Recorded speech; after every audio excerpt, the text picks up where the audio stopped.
My name is Chef Fran. It's my sous chef Ian. How are we doing today? And today we are doing our Thanksgiving series. And I think you'll enjoy what we have for you. Let's make our beef flank steak short ribs. And so I use a skillet. You can use cast iron skillet, which is probably really the ultimate best. I put 4 tablespoons of butter, some fresh thyme, and some fresh rosemary, and 3 cloves of garlic. And I allowed my meat to start searing on there. And the side that was not searing, I put some seasoning of some Montreal steak seasoning. And when that side was seared, I flipped it over and allowed the other side to get some seasoning. I kept on basting it with that butter and garlic and herbs, aromatics that was going through that butter to be on the steak. And I did that for about a good 7 minutes, about 3.5 minutes on each side. When I took it out, then I put it in the oven to broil for 15 minutes. If you want yours cooked more, you'd have to give it more time broiling. If not, then you can eat it, medium rare. First, I cleaned it, and then I fully dried it and seasoned it with some original Slap Your Mama seasoning, as well as some Montreal chicken garlic seasoning. And then I put it in buttermilk and allowed to sit in the fridge for 24 hours. Once I took it out of the buttermilk, pat it dry, I used cornstarch to fry it. The crispiness, the outside coating can have some flavor. I seasoned the cornstarch with the same exact seasoning I put on the Cornish hen. Then I gently shook off the excess cornstarch and fried it in hot oil. Just repeat the process till all your Cornish hens are done. Here's a tip. Make sure you season any type of your poultry well before putting it in buttermilk, because you're going to lose half of the seasoning in buttermilk. So it's important to season your cornstarch or flour too. I have some shrimp here that I have in some cornstarch, and I just put a little Slap Your Mama seasoning in it. When you use cornstarch, it makes it crispier. When I fry it, I do have some panko, some egg, just regular egg, panko with coconut flakes. And so this is our coconut shrimp that we're doing here. Just make sure I have enough of the breadcrumb and coconut so I can kind of press it down. So this is what our coconut shrimp looks like when it's all fried up. So we're making our sweet potatoes with ricotta, and what we do is we allow it to be soaked in some maple syrup and some orange juice. And we're gonna add a little bit of white rum to this. And then we'll make our just a little, and don't worry guys, I'm not trying to get you drunk. It will cook out just to give it some flavor. We are going to make our filling after, which is the ricotta with some pecans that we'll chop up, and some more maple syrup, some cinnamon, some herbes de Provence, a little bit of Himalayan salt on that. And also we'll take some reserve liquid and we'll make it into like a sauce. All right, so I'm just layering our sweet potatoes. And I'm just gonna pour some of the liquid to cook. This is going on 400 for about 50 minutes to an hour till it becomes tender and soft. I added 1 tablespoon. I know this is actually 2 tablespoons, but I added 1 tablespoon into our mixture of the rum and the maple syrup and the orange juice that we had to thicken this up, so when our sweet potatoes are done, we can actually pour this over our ricotta and our pecans. So we're gonna have to cook it on the stove top so it can thicken up, but I put 1 tablespoon in here. And I lined up the sliced sweet potatoes and I spread out the ricotta cheese and sprinkled some pecans on it. And then I repeated the process again, and on the very top, I took the glaze and put it on top of it, and I baked it in the oven Cornish hens has vitamins A, B6, B12, niacin, thiamine, phosphorus, riboflavin, magnesium, and zinc. And then we have our steak, our beef flank short rib steak, which is vitamins B6, B12, iron, niacin, phosphorus, and selenium. Brussels sprouts with turkey bacon. Brussels sprouts, vitamin C, K, folate, and manganese. Turkey bacon, vitamins B6, B12, iron, niacin, and zinc. We're going to make our mac and cheese. And so we already have our oil so our pasta doesn't stick together. I'm using the corkscrew pasta. And I put a little bit of Himalayan salt and black pepper in here with our olive oil. So first box down, I'm only going to use half of the second box. And now we want to cook this al dente. Now you want to read what your box says, because this package here for al dente is 8 to 9 minutes. Like I had said, 6 to 9. So it depends on the brand, the manufacturer, and that's how you know how long it'll take for your pasta to cook. But I would advise, because some people's, their stovetop cooks a little faster, I would advise yourself to start checking when you get to that 7-minute mark or so and see if your pasta is cooked. You want it to be al dente, which means firm to the bite. So you want the firmness, but you want it to be thoroughly cooked at the same time. Now, the reason you don't want mushy pasta, particularly when you're making mac and cheese, is because we're going to make a cheese sauce. And so if your pasta is already soft and mushy, it's only going to get worse as it begins to have this liquid of oil, this abundant cheese sauce, and then baking it.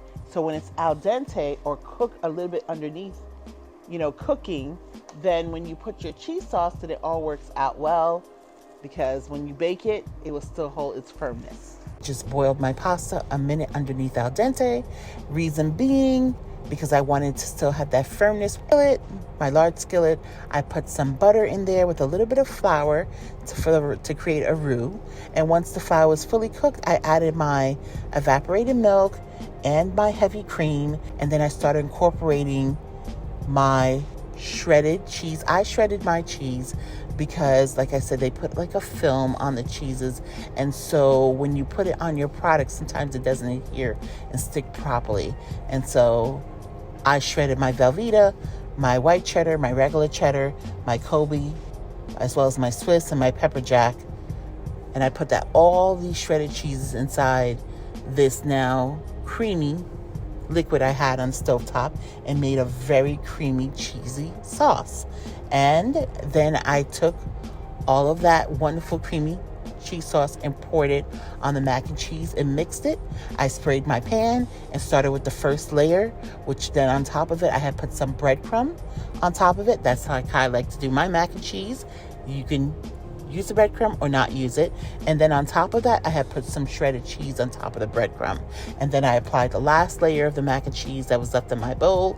And I repeated the process of putting some breadcrumb and then some shredded Parmesan on it. And then I baked it in the oven on 375 for 30 minutes. I took 3/4 of a package of turkey bacon.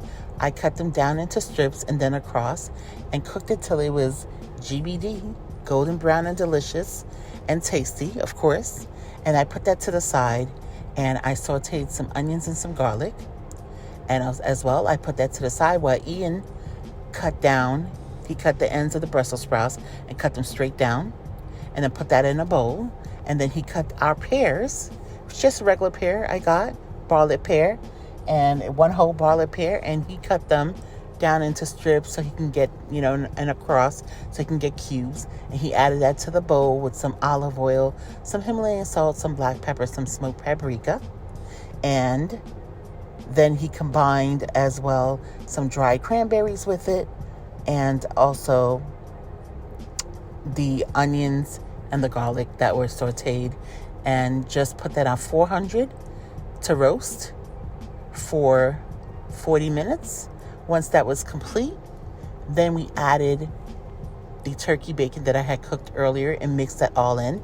And there we had our Brussels sprouts with turkey bacon and pear. We have our all-purpose flour, our cinnamon, our rolled oats, our nutmeg, our Himalayan salt, our baking powder, as well as our cane sugar. So I sifted the flour first. And then now for my wet, I have my eggs, of course. I have the sweet potato that I had boiled, and already mashed up. So that was part of my wet. I have my butter, my melted butter, and I have my vegetable oil, a little bit of vegetable oil, and my maple syrup. So I mixed both of them, whisked them both up actually to make sure that the dry was fully incorporated with the spices and that the wet was fully incorporated. And then I cut up my Jimmy Dean turkey sausage into small pieces. And then I mixed my wet into my dry, folded my turkey sausage pieces into the batter. And then we baked that in some mini muffin tins for 30 minutes on 350. Ian cut the potatoes in halves and he's pouring the marinade over the potatoes.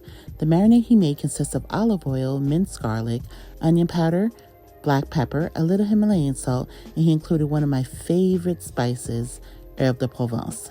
Then Ian mixed the potatoes with the best tools he was given, his hands. He took the potato halves and pressed them into freshly grated Parmesan cheese and lined them on a baking sheet so they can bake nice and crispy on 400 for 30 to 35 minutes. Now we're going to make our pumpkin chocolate chip cookies. And so we're doing our wet and dry. And so we have our all-purpose flour that I've sifted for our dry with our cinnamon and pumpkin spice and baking soda. And then for our wet, we have some melted butter, some maple syrup, and some vanilla extract, as well as our pumpkin puree. So I've mixed both of them, the wet separately, the dry separately, and then I added the dry into my wet, mixed that. Once that was mixed, then I folded in my chocolate chips, and then the batter is like, it's kind of sticky, so your hands are going to kind of feel sticky, but it's fine. Don't flatten it. I took a little cookie scooper. Also, I use it as an ice cream scooper as well. And I did not flatten it. Of course, it kind of flattened on its own. And just baked it on 350 for about 12 minutes. Let's do it. Bon appetit. Bon appetit. Enjoy your Thanks. coconut shrimp with your I like the salmon coconut. chipotle. Nice. Yeah, the salmon coconut. Yeah, the salmon coconut. I love Brussels sprouts, so I dug right into the Brussels sprouts. Oh, these Brussels sprouts. I 17. No, I've had some before. They're really good. Potato with ricotta.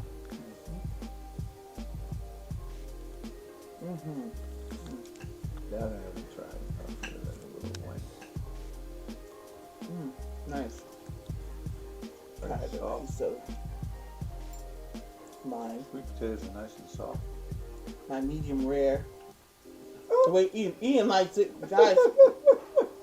I normally don't eat medium rare meat, Somehow. but medium rare today. Parmesan crusted potato. Mom, you did an excellent job with cornish hen. Yeah, it tastes good. Moist flavor, a little crunchy on the outside, which we'll like. Yeah, nicely flavored. And of course, my Brussels sprouts is divine with my turkey bacon There you and go. some pears. Oh, yes. Did an excellent job. This mac and cheese. Oh, no, they're tense. A little of this with my... You gotta have your little pumpkin, your chocolate chip pumpkin cookie. It's nice and Excuse me. soft. Oh, very, very soft. You gotta taste it.